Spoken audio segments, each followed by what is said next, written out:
Hello everyone, I'm Michael from Heavyweight Boxing, and news just confirmed Daniel Dubois will face Ebenezer Tetteh on the 27th of September for the vacant Commonwealth title. What do we know about Tetteh? Well, personally, I know very little, so I've been doing a bit of research, and I've come to find he's an undefeated Ghanaian heavyweight. So this wouldn't be the first Ghanaian heavyweight Daniel Dubois has fought. He also fought Latte before the Gorman fight. And Latte actually impressed me a little bit. He came to fight, which is always good to see. And it was actually a very entertaining fight while it lasted between him and Dubois. But back to Tetteh. If we look at his record, on the surface, it's actually a very good record. He's got 19 wins, no losses, with 16 KOs. So we can assume maybe he has a decent punching power. But it all starts to go downhill, however, when we start to look at Tetteh's actual resume, which I'll pull up now on BoxRec. So there's Ebenezer the geezer, and if we pull down and look at his resume, yeah, not looking too great. Most of his opponents tend to have more losses than wins, which is never a good sign. He's never fought outside of Ghana, so this will be his first time in the UK, fighting in the Royal Albert Hall.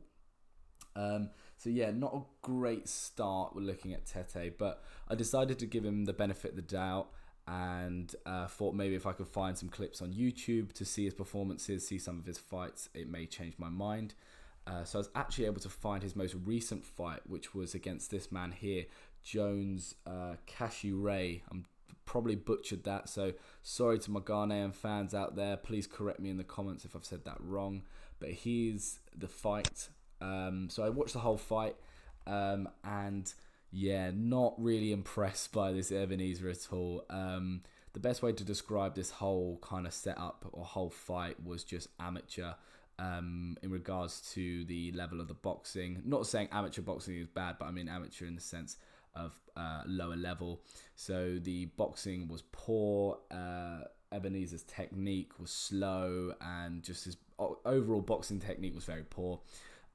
The setup itself was laughable. It looked like it was taking place in like a school gym or something like that. Even the referee was hilarious. He gave the fighter, the opposition Jones, like a 20 count or something like that. Yeah, so all a bit dodge. So yeah, not great signs from Ebenezer so far. But he did get the KO, so you can only beat the opponent who's in front of you. So that's some props to Ebenezer there. But he looked huge compared to his opposition as well, so I'm not too surprised he got the knockout. The guy who's fighting looked absolutely tiny, just looked like someone they'd pulled off a street. So not great signs again. But just on that sizing thing, just talking about the body sizes, I found something out quite interesting about Ebenezer. Looking at his pro debut and some of his earlier fights, he was actually fighting at light heavyweight. So he's now moved up to heavyweight, which is a big jump from light heavyweight. He has got the height, to be fair, to be a heavyweight. He's 6'3", but it does raise questions about his body mass and whether he really should be fighting at heavyweight, if he's really got the body for it. So I expect to see Daniel Dubois bully him and probably look a lot bigger than Ebenezer on the fight night.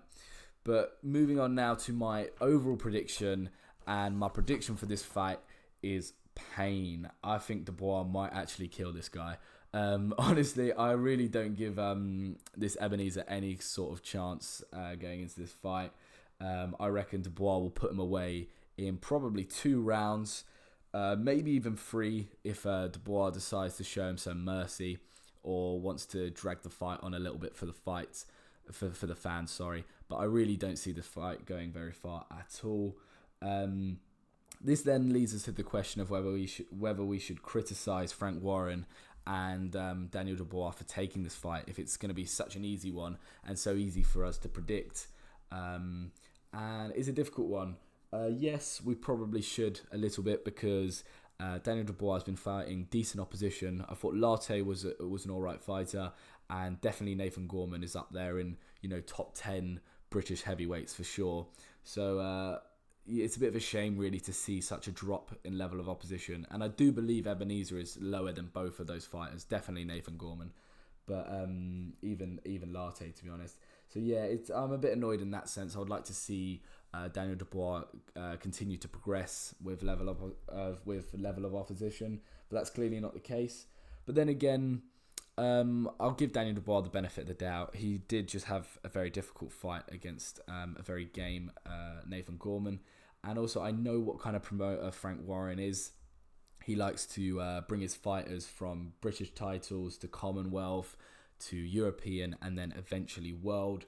So I can understand him taking this fight if he can get a belt, the Commonwealth belt, against such a low-level opposition in Ebenezer. Of course, you're going to take it. So, yeah, I can understand that in that sense, and I won't criticise Daniel Dubois too much. But I'm just hoping he can get through this fight and then maybe make the Joe Joyce fight for the European title. I'm pretty sure Joyce has got the European title at the moment, but if not, that fight would still be great to see. It's been in the works for a while now. They've been cooking it, so hopefully they don't overcook it and they make that fight after this one, or if not, fairly soon. But that's my overall assessment of this fight. I think it's gonna be a bit of a circus affair. I'll probably watch the highlights, just to see Daniel Dubois' KO. But if you think this Tetteh, the Ebenezer geezer, can beat Daniel Dubois, please let me know. I'd love to hear how he's going to do that.